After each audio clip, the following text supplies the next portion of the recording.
17 ans oyo bana Israël banyoko amaki. Est-ce que Nzamba banomona ngote? Nzamba banomona, mais la Bible dit qu'il est riche en beauté, en colère, et c'est un Dieu qui est patient. Ne pensez pas que silence ya Nzambe pour na Congo, que Nzamba amona te. Bo ça n'importe quoi pour na mboka Congo, pour na makila ya ba Congolais, mais vous devez savoir que notre Dieu azali Nzambe oyo kanda na ye eyaka malembe malembe. Congo eza mabele ya Nzambe. Congo eza mabele ya Kimbangu. Congo eza mabele ya Fumu Kimbangu, mabele bakoko na biso, eza mabele Nzamba pesa biso. Alors, voici les messages Nzamba pesinga, ba Congolais to la paniquer, to bangate, to soutenir Mokonzamboka na prière, to soutenir les forces armées congolaises dans la prière. Nous devons prier pour la RDC. Nous devons prier pour le Congo. Nous devons prier pour les forces armées congolaises. Nous devons prier pour les autorités, surtout pour l'autorité suprême, hein, son Excellence Félix. Nous devons les soutenir. Au lieu de dire n'importe quoi, au lieu de loba lobarado trottoir, essayer de téléma, to lukabolamu ya Congo. Et biso étant qu'église, to kolukango nengenini, essayer ka to bondela, hein, to bondela. Et deuxièmement, essayer de bimisa maloba malamu pona mboka na biso. To bimisa maloba malamu, ya mutu muso aza Congolais, mais animate ke Congo ekobongo.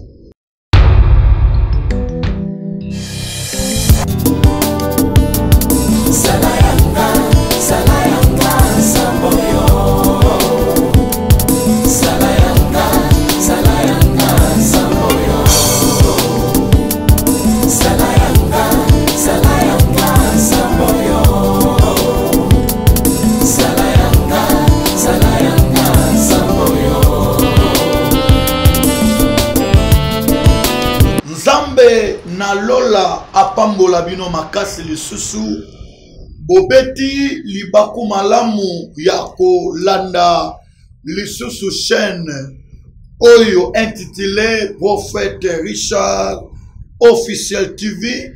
Alors eloko liboso tolobaka bien-aimé Nzambe azali ko renouveler bonté na ye chaque matin.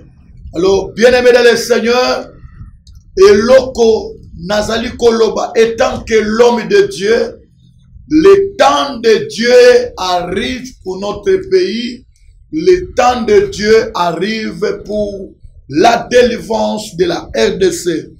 Alors, soyez bénis, boza na États-Unis, boza na Canada, na Swaziland, boza na Botswana, boza na Cameroun, bozana Burkina Faso, bozana Madagascar, bozana Belgique.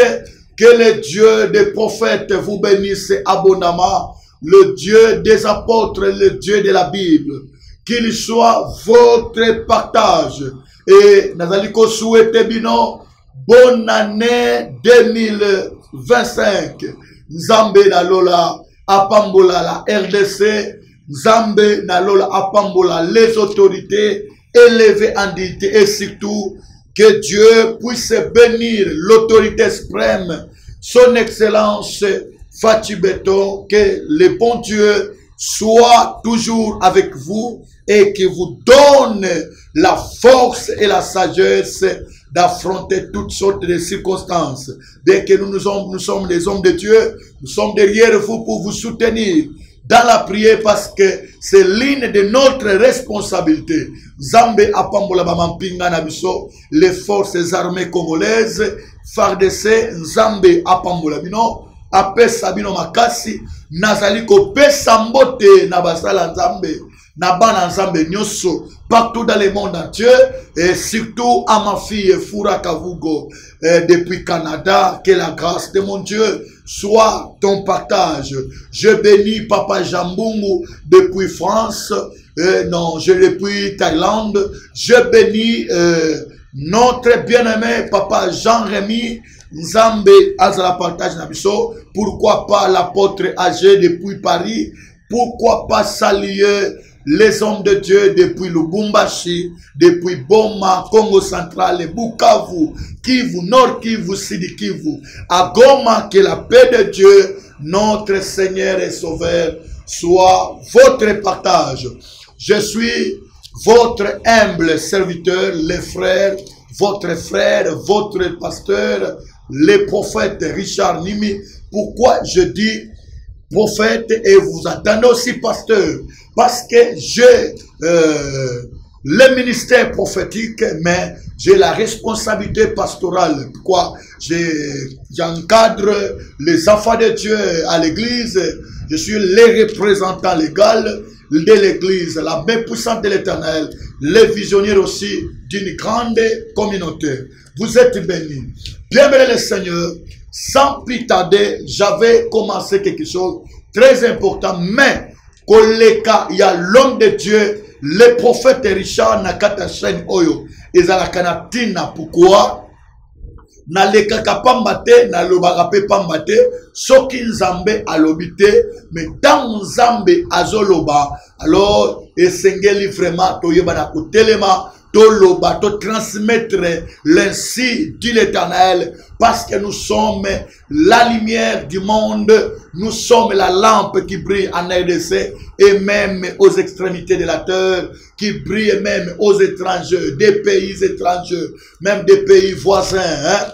Donc nous sommes une lampe pour vous et Dieu nous a mandaté pour être votre bénédiction. Alors, je voulais vous dire que Nzambe azali na biso elongo pe nzamba pesinga emoniselo ya kosakana te pona makambo ya mboka na biso na telemi en qualité de prophète pona koyeba ko transmettre l'ainsi dit l'Éternel. Nzambe na kati na mabondeli ya 7 jours tokotaki lelo ezali lokola mokolo na biso ya suka oyo tozali clôturer mabondeli oyo. Mais pendant que nazalaki kobondela na kati na ndoto na kati na butu, bien aimé namonaki mboka koningana makasi e koningana ya mboka Congo ezala koningana ya kolela te, bezala koningana moko ya kosepela, ya kobina, ya kosanjola. Alors esika ezala kinga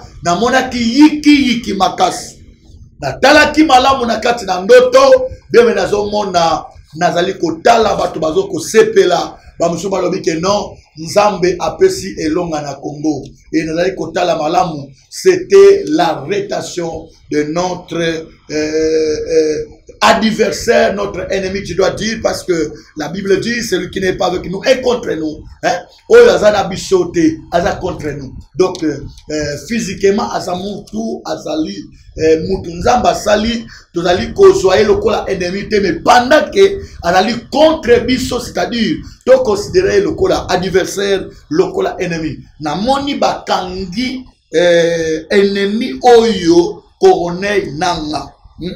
Namoni bakangi ye, et pendant que bakangi ye, bien le Seigneur, na bandaki komona na ba mampinga na ye ba msusu bazali ko déposer ba arme, ba msusu bazali ko ya ko trahir ye et ba longwe na kana ye bazongi na kanya Congo. Bien le Seigneur, na lina ye bisa suba na Nzambe que to lembate, mais e ya mona fungola message mobiba.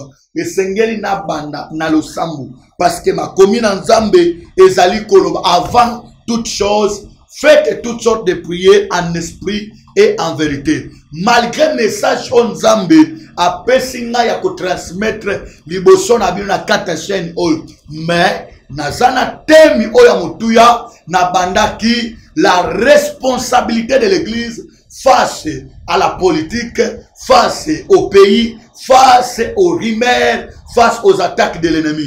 Hein? Et tant qu'église, je ne suis pas en train de parler de l'église locale, mais je parle de l'église corps du Christ. C'est-à-dire, Ozala fait pas contre Zamalam, Ozala l'église la même puissance éternelle, Ozala, mais biso nyoso, Oyo Tozaba Nzambe, dans le monde à Dieu, hein, Otobengam église, corps du Christ. Position na biso to responsabilité na biso face à la politique, face aux rumeurs, face aux attaques de l'ennemi. Quelle est notre responsabilité? Pasteur Zolananga, frère Zolananga, responsabilité na yo face à ce qui se passe au Congo. Bien que tu n'es pas congolais, tu peux peut-être être pas congolais, mais tu es aux États-Unis, tu me suis au Swaziland, tu me suis en Belgique, hein? Même à Zolananga na Togo, Cameroun, tu me suis, mais même si tu n'es pas congolais, mais bien que le Congo est persécuté, mais toi, étant que église, étant qu'enfant de Dieu, étant que chrétien, quelle est ta responsabilité face au combat, face à ce qui se passe dans le pays de la RDC? Alors, bienvenue le Seigneur, tu dois savoir, étant qu'un enfant de Dieu, nous sommes un même corps, tu as une responsabilité. Kolobate ke taliba congolais, et taliba kinois, ya bande ko bele bana États-Unis bolanda kangai, surtout na lo bana bino badeko. Oza muto aux États-Unis, Hollande, ou en France. Bien, mais tu es congolais. Cette responsabilité te concerne. Il faut que tu aies une responsabilité face à ce qui se passe au Congo.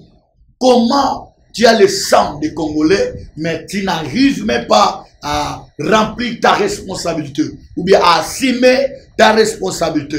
Tant que tu ignorer la responsabilité, c'est toute une mort pour toi. C'est pourquoi tu dois savoir que j'ai une grande responsabilité. Il y a le prophète Richard, Makamomi Bale Oimeminga, Nakata plateau ya Kolobela. Ezali Makam 1. D'abord, thème Tomanaki, ta responsabilité, la responsabilité de l'église face au pays, face aux rumeurs, face aux attaques de l'ennemi. Quelle est notre responsabilité? Deuxièmement, Ezali Makamonza Matali Signalé qu'on confirmer peuple de Dieu, de qu'on confirmer ma Congolais que to bangate nzamba zo livrer nanga mais to bonde la pote nkolo ayeba kosunga biso na oyo to koloba Adonai pambola moma oyo moma tozo telema liboso peuple na yo na nzela ya émission oyo pe na nzela ya plateau ya chaîne oyo intitulé Prophète Richard Officiel TV. Pambola chaîne oyo, pambola balandi nyoso, pambola ba fidèle nyoso, et pambola moto nyoso akolanda yango azala beni Zambe na lola matisa chaîne oyo. Pambola Congo, la RDC, les autorités, la béni au nom de Jésus-Christ de Nazareth. Nous avons ainsi prié. Amen. Voilà, bienvenue le Seigneur. Nazo banda kopesa. Depuis que bananzambe belé, oh, bakomela kinga, j'avais 7 messages. 7 messages bakomela kinga, mais déjà mi balé na oti kotanga. Bakomela kinga moko akomela kinga depuis Canada, totanga tango déjà. Moko akomela kinga na Belgique, na moni musu akomela kinga na niveau ya Luanda, côté Angola, donc oyo na mona côté Zimbabwe. Alors, bienvenue les seigneurs, je vais commencer à lire ce message. Bonjour, prophète Richard. Ezalinga iser, pourquoi na boy kutana kombo pour la discrétion ya mutu. Alors, ser atuni bisoboy, prophète ya ngo mutuna nanga ezali que situation ya mboka na biso. Situation ya mboka na biso. Est-ce que bino basala ensemble?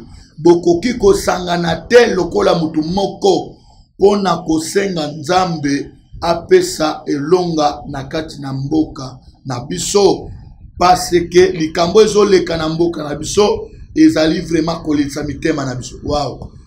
Souci ya ser na biso akomela biso na Zimbabwe alobi ke likambo oyo ezali koleka na ezali ko senye motema ezali kolela makasi. Alors yoka souci lobiete toko sangana te.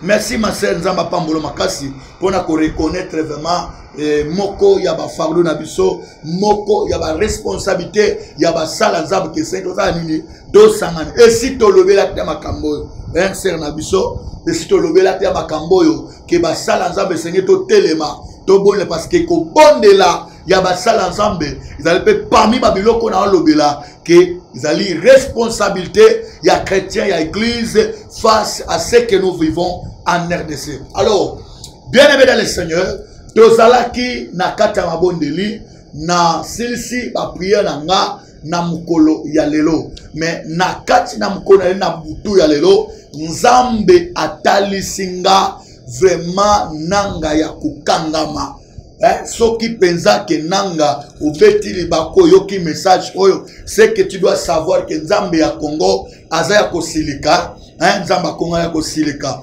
Déjà Nzamba Congo sa livré yo déjà na maboko ya ba Congolais. Nzambe ya Congo, Congo ezamboka kimbangu, Congo ezamboka ya ba koko na biso, Congo ezamboka ya Aidina Bala, Congo ezamboka ya ba papa Kelani, ya mboka ya ba patriage, ya mboka na biso asakoli, ya mboka yo kosaka nangote. N'oubliez pas que Israël était persécuté, Israël était persécuté pendant 400 ans, mais il y a un jour, on Zambé a mon qui passe à Israël. Alors, bien le Seigneur, nous avons dans Exode chapitre 3, ce qu'Otangi, Zamba Lobi, moi l'Éternel, je vis la souffrance de mon peuple.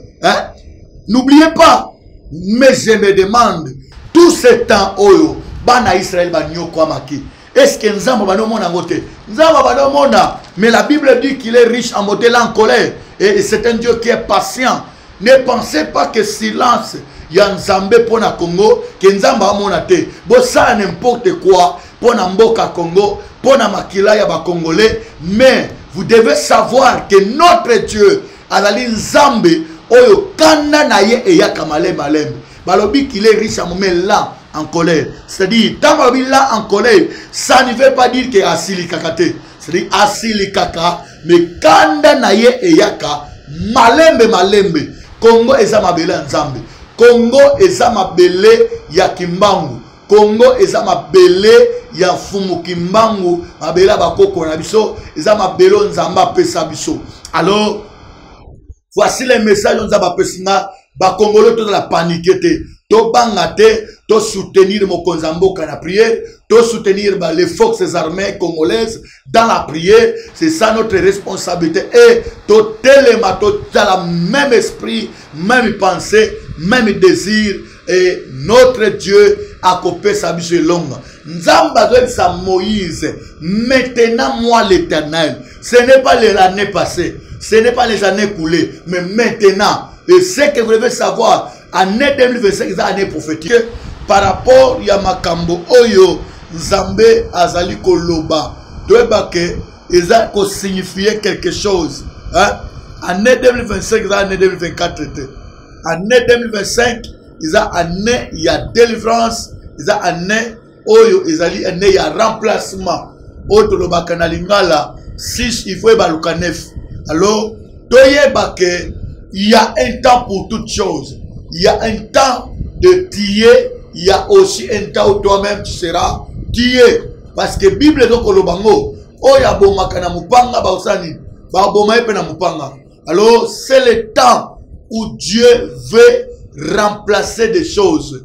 Alors mon frère, ce qui message oyo et comme elio, et comme eli batonayo, il faut yeba ke Nzambe ya Congo. Nzambe abasali azali Nzambe oyo alala kate animba kate azali komona nyonso oyo ezali koleka. Alors Nzambe apambola ba landi nyonso ya émission oyo bozali kolanda partout tolobaka chaque fois que s'abonner tango zoko s'abonner olali kozwa garantie ya ba enseignement ya ba message prophétique. Il y a un message oyo basala Nzambe ya solo bali kopesa dans la chaîne oyo parce que la chaîne oyo tole qui saka n'importe quel serviteur de Dieu te un serviteur à l'équipe ou un frère à l'équipe, c'est-à-dire nous avons vraiment confiance à lui. Alors que le bon Dieu vous bénisse. Voici les responsabilités d'un chrétien. Voici les responsabilités de l'Église, les responsabilités d'un serviteur de Dieu ou de tout enfant de Dieu.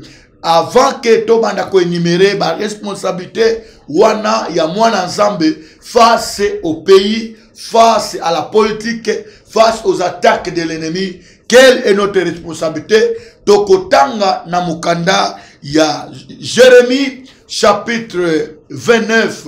Jérémie chapitre 29. À partir du 7e verset, totanga 7e verset, totangi na kombo na Yesu Masia, Bible zo koloba boye.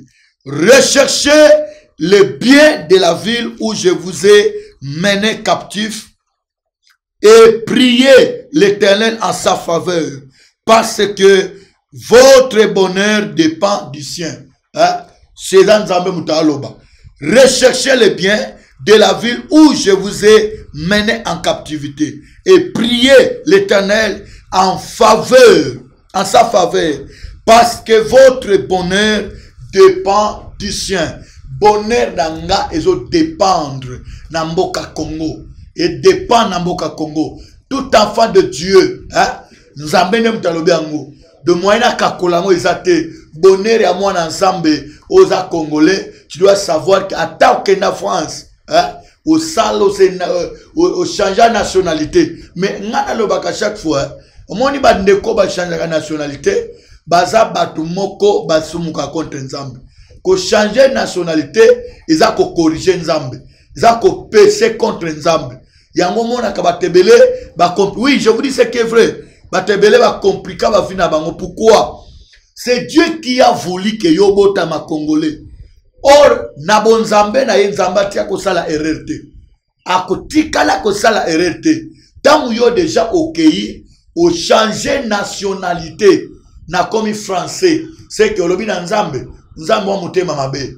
Nzambe yo yebi ko sala te. Nzambe ngande muna yebi, ngande muna poni. Mais muto dépendant na Nzambe, jamais au changer nationalité.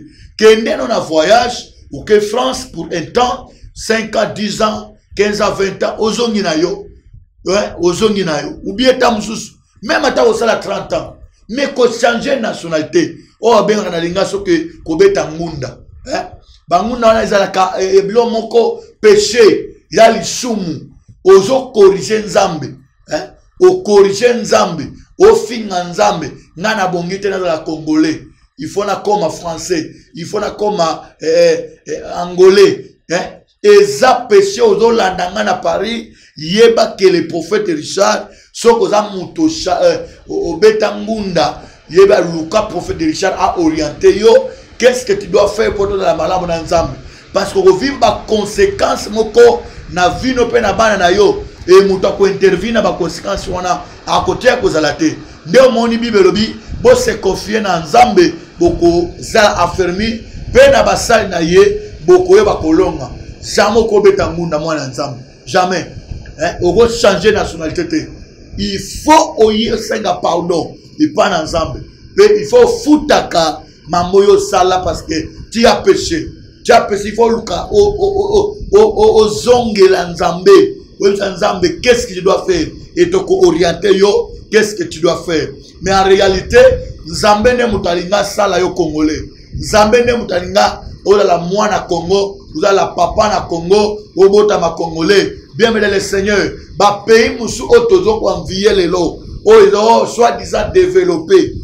Et ça, ils ont la capé na ba moment critique. Ils appellent na ba moment ya ba kozanga ya ba kauki. Mais tamba yi kampiko et longona ensemble Nzamba chanja. Pourquoi pas nous dans le Congo? Dieu est avec nous. Il changera le Congo avec Bako Nzamboka Nzambe azali ko salela pour te ba changer position ya Congo. Nous avons la foi. Toi na kondima Congo ko changer. Congo esobonga. Congo makambo ko changer. O lingo lingate o chate meteme biso loko to na liste prophétique. Hein? Toi na liste ya bonzambe, toi na liste ya bosakoli, ya bisakoli. Tozo ko tala ya musika. Dans la liste il y a aigle. Tout le monde a déjà que Congo et Zali déjà Kobonga. Alors, bienvenue les seigneurs. Je pense que quand vous allez Kolanda, oh ma commune ensemble zoloba. Oh Zali yemoko yemei. Yemoko yemei. Oh babengi. L'Éternel des armées. Alobi recherchez le bien de la ville où moi l'Éternel je vous ai amené captif. Ici Kanga Nzambe. Il y a des choses que Dieu peut vouloir que Zala. Abi bien que na mema bino na mboka o lokola baum ngande na mema bino alors Nzamba memi yo na situation moko kobo yango te parce que Nzamba bi ke amemi biso na mboka Congo. So ni biso étant église nous devons prier pour la RDC, Nous devons prier pour le Congo. Nous devons prier pour les forces armées congolaises. Nous devons prier pour les autorités, surtout pour l'autorité suprême, hein, son Excellence Félix. Nous devons les soutenir. Au lieu de dire n'importe quoi, au lieu de loba barado trottoir, essayer de téléma, to lukabolamu ya Congo, et biso étant qu'église, to kolukango nengenini, essayer ka to bondela, hein, to bondela, et deuxièmement, essayer to bimisa maloba malamu, pona mboka na biso, to bimisa maloba malamu, ya mutu muso aza congolais, mais animate que Congo est Congo. Mais comment toi tu dis que j'ai la foi? Comment tu peux dire que moi j'ai la foi? Mais ceux qui ont dit maté, hein? Même il n'a qu'à sambela to sambela, to mona ka via mutu sensité, tinate, mais mutu wana bataille évangile, mutu wana bi que maintenant j'ai la foi que nzamba ko changer vie nanga. Maintenant j'ai la foi que nzamba ko kangola vie nanga. Alors yo lobby en tout cas Congo obiso passe kaka Congo vraiment ikobongate wana yo un jour na kata Israël bien le Seigneur Bible dit que nzala ezala ki makasi nzala monene nzala makasi mais l'homme de Dieu le prophète Élisée abandi ko sakola que lobi na tongo vers l'auto loso et ko la 100 francs bien aimé le Seigneur officier mo qui na porte na bi ata ko nzambe atie ba fenêtre na likolo mais makamba boye et koki ko salema te ndeko na ngai l'homme de Dieu ayebisiye oui okomona makambo ko salema mais oyebango ke okolia yango te oko bénéficier yango te et tant pe makambo ni bandi ko salema hein Bible lobi ke moto wana na moma linga président ba ko za baniateli kana poto na coupe sur place bien amonaki accomplissement to ko bonga ya mboka Israël mais aliaki yango te donc nazali ko senga na bana nzambe to bana Congo bo bandana ko ndima hein nous devons d'abord croire que mboka na biso ezo changer. Nous avons une responsabilité de notre part.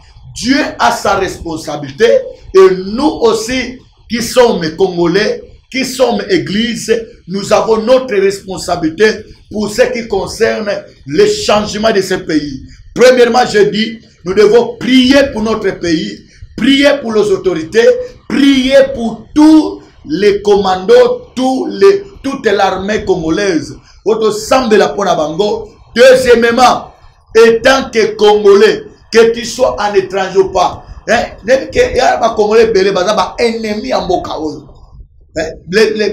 ennemis, tu es Congolais, mais tu es ennemi de ton pays. Ennemi de ton pays. Les mêmes bateaux, bien le Seigneur, nous devons croire au président, croire aussi à notre Dieu. Hein? Parce que nous devons croire au président qui est là. Hein? La Bible dit toute autorité vient de Dieu. Que l'homme de Dieu, comment il oui, naza homme de Dieu. Parce que nous devons croire à sa capacité. Nous devons prier pour lui. Zamba pese makasi, Zamba soutenir mokonzi mboka Fachi Beton, Zamba pese mayele, Zamba pese ba initiative, hein? Na elongo na ba force armée congolaise. Yo za congolais, mozo douter na mboka na yo, ozo douter na mokonzi mboka, ozo douter na ba mampinga mboka. Alors c'est pourquoi okomona ka kobonga Congo, moko sepela na Congo te. Parce que moi je suis un prophète, je vous assure que Congo est au bonga avec Jésus. Mboka oyo, ezamboka kimbangu, ezamboka yabasala nzambe, ezamboka moko ekobonga et tous les ennemis, bosimbelo kona aloba, tous les ennemis de la RDC, tito koma na moya main, bakubanda kozinda moko na moko, bako disparaître le kwa milinga, hein? Nde mona milinga e limwaka. Les adversaires, ennemis à Congo, que tu sois étranger ou bien que tu sois congolais ou ennemi à Mboko, tu dois savoir que tu disparaître, mais Congo peut disparaître. Parce que ma belle Nzambe, après ce mission, ils ont la terre sainte, Bisika, Bananzambe Bazali, Basala Nzambe Bazali, et vous devez savoir que dernièrement, Je vous avais interprété la prophétie de la RDC. Hein? Vous avez dit que Mboko ezana ilaka. Mboko ezana bilaka nzambe. Donc, ndege tozaboye, tozana bilaka nzambe. Moi, étant qu'un de Dieu, je crois. Je crois au changement. Je crois à l'élévation, au développement de notre pays. Dans 3 ans, 4 ans, Congo Makambuya bien et le Salema. Nous sommes des serviteurs de Dieu. Nous sommes des piliers pour notre pays, pour les autorités, pour l'autorité suprême et surtout pour les forces armées congolaises. Que le bon Dieu vous bénisse abondamment. Vraiment, c'était l'homme de Dieu, le prophète Richard. Mimi, et je ne m'étais pas seulement ici pour la Colombie, ou bien qu'on peut sa message en Mboka, mais je suis aussi là, serviteur des enfants de Dieu. Je soutiens des enfants de Dieu dans la prière. Je soutiens des couples dans la prière. Si on a un problème, ils ont dérangé, n'oubliez pas de nous contacter. Le numéro est là. Tu as besoin des orientations. Tu as besoin de l'incite de l'Éternel. Ben Nabiso et Nzambe à Kozanga te Kupambola yo. Que le bon Dieu vous bénisse. Lève ta main là où tu es. Tu vas recevoir la bénédiction de la prière. Oh, Adonai Dieu Tout-Puissant. Pambola mon frère. Pambola ma sœur. Pambola maman. Pambola papa. Pambola Moka Congo. Pambola ba autorité et armée. Il y a Congo et de la béni. Soutenu par l'armée de l'Éternel. Au nom de Jésus-Christ. J'ai ainsi prié. Amen. Ciao, ciao, ciao. Que Dieu vous bénisse.